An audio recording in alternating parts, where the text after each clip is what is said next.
जय जोहार। छत्तीसगढ़ी प्रमुख प्रादेशिक समाचार के संग मैं शुभा मिश्रा।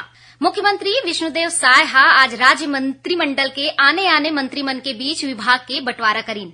आज मंझनिया मंत्रिमन के प्रभार की सूची राज्यपाल तीर भेजे गे रही और राज्यपाल ये सूची ऊपर हस्ताक्षर कर दे हे।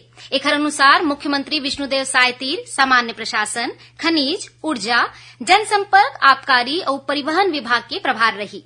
उप मुख्यमंत्री अरुण साव तीर लोक निर्माण, लोक स्वास्थ्य यांत्रिकी, विधि और विधायी के संग नगरीय प्रशासन विभाग के कार्यभार सौंपे गए हैं।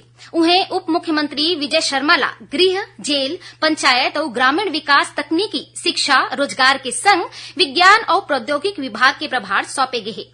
बृजमोहन अग्रवाल स्कूल शिक्षा, उच्च शिक्षा, संसदीय कार्य, धार्मिक न्यास, धर्मस्व, पर्यटन और संस्कृति मंत्री होही।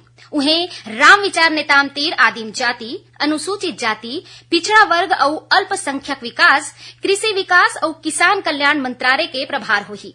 दयालदास बघेल खाद्य और नागरिक के संग उपभोक्ता संरक्षण मंत्री बनाए गए हैं।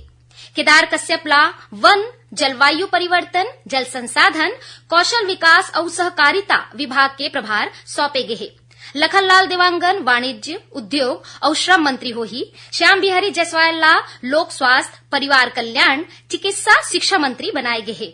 उन्हें ओपी चौधरी तीर वित्त, वाणिज्य कर, आवास और पर्यावरण योजना, आर्थिक और सांख्यिकी विभाग के प्रभार रही। लक्ष्मी राजवाड़े महिला बाल विकास और समाज कल्याण मंत्री बनाए गए हैं। उन्हें टंकराम वर्मा ला खेलकूद, युवा कल्याण, राजस्व विभाग के प्रभार सौंपे गए हैं।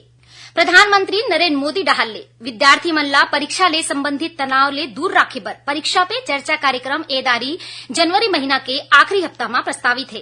ये कार्यक्रम कक्षा 6वीं ले 12वीं तक के सब्बो विद्यार्थी, शिक्षक और पालक मन ला ऑनलाइन नामांकन के बाद प्रधानमंत्री ले संवाद के अवसर देथे। ये कार्यक्रम बर नामांकन करे के आखिरी तारीख 12 जनवरी है। केंद्रीय जनजातीय कार्य मंत्रालय के उप महानिदेशक विश्वजीत दास पीएम जनमन योजना के लक्ष्य ला समय सीमा में पूरा करे के निर्देश दिन।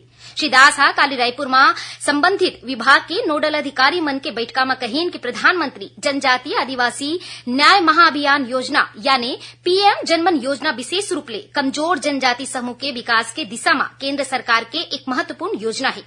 मुख्यमंत्री विष्णुदेव साय काली जसपुर जिला में करीब 111 करोड़ रुपया के आने विकास कार्य के लोकार्पण और भूमि पूजन करें। ये रही अब तक के प्रमुख प्रादेशिक समाचार। जय जोहार।